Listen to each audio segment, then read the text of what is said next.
தங்கக்காகமும் அதன் மனைவியும் வீட்டிற்கு சென்றன. என்னங்க, நம்ம தோட்டம் ஃப்ரீயா தானங்க இருக்கு, அதுல ஏதாவது விதை போட்டு செடி வளர்க்கலாம் இல்லங்க? ஆமாடி, ஏதாவது வளர்க்கலாம்.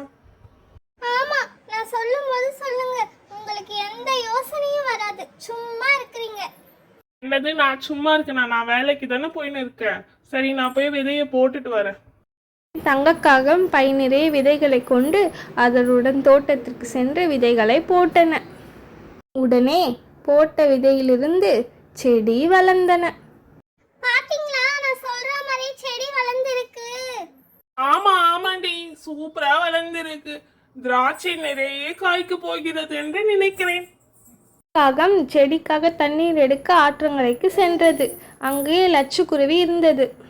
என்ன தங்க காக்கமே, இந்த பக்கம்?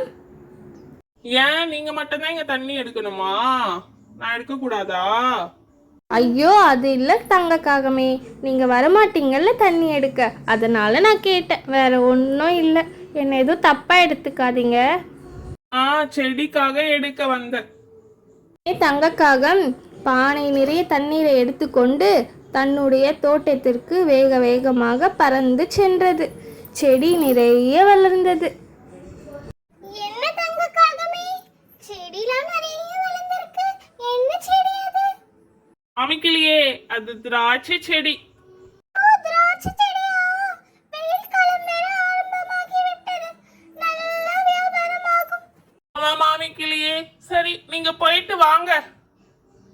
மாமிக்கிளி பறந்து சென்றது லட்சுக்குருவின் வீட்டிற்கு.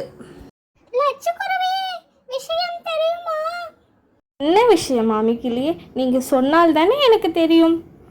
அதுவா, தங்கக்காகம் திராட்சை தோட்டம் வைத்துள்ளது. அதனால தான் ஆற்றிற்கு தண்ணி எடுக்க வருது. இது யாருக்கும் தெரியாதா? ஊர் மக்கள் அனைவருக்கும் தெரியாதா?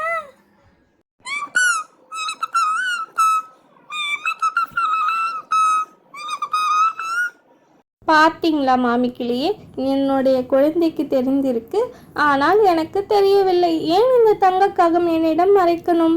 4 நாட்கள் கழித்து திராட்சை வளர்ந்தது. கலர் கலரா திராட்சை. இங்க